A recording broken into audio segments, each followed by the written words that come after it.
एक गांव में काई और गर्दा नाम के दो छोटे दोस्त रहते थे।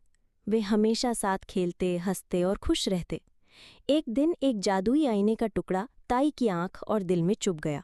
उस आईने का जादू ये था कि वो हर अच्छी चीज को बुरी और बदसूरत दिखाता था। अब काई का दिल ठंडा और पत्थर की तरह सख्त हो गया। एक दिन बर्फ की रानी काई को अपने बर्फ के महल में ले गई। वहां सब कुछ बर्फ और बर्फीले क्रिस्टल से बना था। काई के दिल पर बर्फ की पकड़ और मजबूत होती गई और वो गर्दा को भूल गया। गर्दा अपने दोस्त को ढूंढने के लिए खतरनाक सफर पर निकली।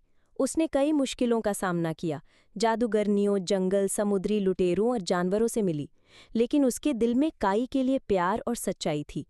आखिरकार वो बर्फ के महल तक पहुंची। गर्दा ने काई को देखकर रोना शुरू कर दिया।